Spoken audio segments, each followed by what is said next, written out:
How you doing, YouTube? Matt Mess Beer Reviews back with a little bit of ale time. Oak aged ale time in the form of Fox Farm Brewing's. It is their Avalonia. I have never had anything from Fox Farm. I've heard of them quite a bit, but never had anything from them. I don't think even in a share or in passing or something like that, but Max from up north was kind enough to actually drop a big old box of deliciousness on me. And I was super pumped for this one because I was excited about the brewery, but also this label is probably one of the prettier labels I've seen in quite some time when it comes to beers in general. But we'll get to that. As far as what it says in this bottle, it says Avalonia. Dig that. Big Prince fan. That's Avalonia, but it's close enough for me. Raspberry. Ale aged oak barrels with raspberries. And that's it. That's all they give you on there. They give you 5.6% ABV. Fox Farm Brewing, done and done. Let's crack into this, and then we'll talk about everything else. Yeah, Fox Farm, it's been on my periph. I might have sipped something at a share or something like that, but I don't recall.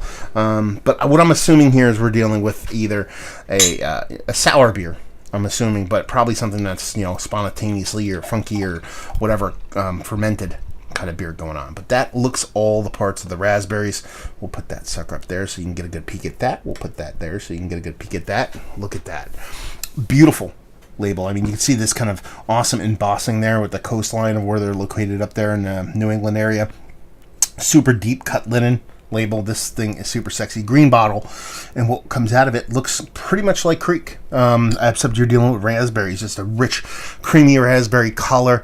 Not much of a head to speak of, but you wouldn't expect it for something that was oak aged that we're assuming is going to be kind of a funky beer. It's pretty label for a pretty beer. Let's see if we can get a nose on this sucker. Yeah, it just smells like a Creek, but using raspberries instead of cherries. It's almost getting to the point where it just has that rich, dark red fruit that you get from a lot of kind of traditional Sun Valley kind of Creeks. Just rich fruit fleshiness, leaning more, obviously, raspberry than cherry. This rich tartness, rich raspberry fruit fleshiness, a little bit of jamminess floating in there. And behind it all is this a weeded kind of soft malt bill with this ever so gentle kind of funky tartness. You want to think of something, think of a Jolly Rancher, but less sugar involved. It has that kind of soft tartness to it. It's not kind of going to blow you up with this kind of mouth puckeringness. At least the nose leads me to suggest that. But yeah, she smells rich, delicious, raspberry all the way, but it's still a beer, which is pretty important when it comes to this stuff. Yeah, it smells absolutely fantastic. It reminds me of a lot of those classic, like, Mount Rushmore kind of Creeks, but raspberry side. Let's dive in. Cheers. Ooh. A little bit more tart than I thought it would be. Not super sour, just really, really tart. Big tart raspberries. I mean, the raspberries are as big as I thought they'd be on the nose. They're even bigger in the taste. But they have this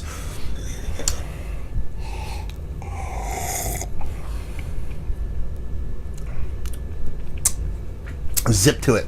That tartness really bites you. It's really fast, really quick, really sharp. But at the same time, it's not just generic.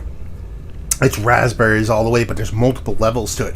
You're getting kind of like a raspberry kind of vinaigrette thing without that super acidic portion of the show. You're getting this raspberry jamminess that is lacking sweetness.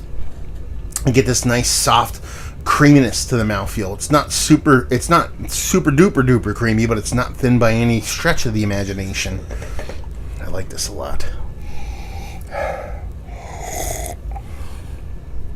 Soft wood vibes. Vinous. Almost like if you were going to create a wine with a grape. Very vinous. And a nice drying component. I believe you're getting both from the yeast end of things and from that kind of wood oak end of things. This is a tasty beer. It does taste new. I'm going to put it that way. When I kind of hold this up to some of the kind of bigger kind of like fruited sours / fruited lambic / fruited Creek, which is kind of the classification I would put this in, it does taste fresh. There's a sharpness to it that's fun, but I would like just a little bit of rounded edges on that sharpness to make it a little bit more kind of easier to drink. Not that it's a chore to get down. That's not even close to what I'm trying to say, but it does have this kind of, everything's fast, everything's zippy in it, like I said earlier, and I just pumped the brakes a little bit on me. Come on, Avalonia, just slow it down, just a skosh. Just let's enjoy the ride. Let's not get to the end really fucking quick. But yeah, I dig this. It's quite nice. Nose is beautiful. This is a dinner beer to me. This is absolutely, use this tartness in place of something in food to cut through something that needs that tart. Again, there's an acidity there, but it's not too over the top, so it's almost like you eat it with something a bit fatty, kind of just use that to kind of cut through that, kind of help you through that kind of rich, delectable kind of meal kind of thing. Look at me going a little food-centric. That's kind of weird. But yeah, I dig this. I mean, from presentation to label to the beer itself. And honestly, you can't say enough when a brewery kind of makes a beer and calls it something, and it kind of comes through true to form. This is a beer that says it's a raspberry ale. This is raspberry ale through and through. It's definitely has oak going on in it. And it just has a nice kind of balance between all those. Sure, maybe they're not ultra cohesive, they're ultra connected together, they're a little bit individual, but that's where that time comes into place, where I want a little bit of roundness for it. In a perfect world, I might let this sit for about a year, and it might add that little bit of kind of bring those flavors together, make them kind of cohesive, make them one, make it a little bit more kind of softer, enough softness to where it kind of drinks a little bit more easier, again with the it's not hard to drink kind of thing attached to that. But yeah, I think time would do this well, but not a ton of time. Put it that way. Brass taxes, I love the beer. I think it's delicious. It showcases the raspberries. It's a well-made beer. It's giving me the fucking acidity to where I want it in my beers, but not getting over the top, not being challenged, and it tastes like everything's organic, which is really important when it comes to these kind of fruit-forward beers. So let's talk about it. It's one of the better kind of fruited sours. Fruited wild beer is really what it is. But fruited wild beers that I've had as of late, yes. Probably edging closer to the top. I've had ones that are better, but those ones probably had a little bit of age on it. So, in a year or so, I think this would definitely be up there. Value to availability, no idea. Like I said, Max sent this to me. Thank you very much, dude. It's super cool of you to send this off. Absolutely fantastic beer. Maybe he could let us know it's what, or anybody out there in the old Connecticut way. I believe it's Connecticut. Are they out of like they might be out of New Hampshire or something like that, to be honest with you. They don't, do they say on here? Salem, Connecticut. Salem. I gotta get up there, man, because what's it up there too? I want to go, not to name drop other breweries in a beer review, but the Notch. I always want to check out Notch. There's got the Pilsner and Lager game on lock.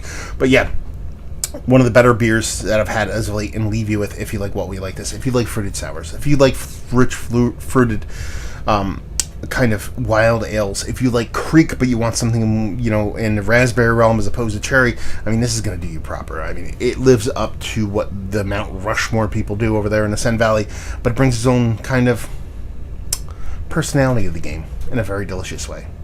There you go. Another review in the books down there if you want to talk about it. Massive Beers. If you want to check me out doing the social media stuff, Beer Massive. If you want to check me out doing the whole podcasting thing. And hopefully you guys enjoyed our review. Hopefully enjoying a nice little raspberry jammer right now. And hopefully see you next time. Cheers.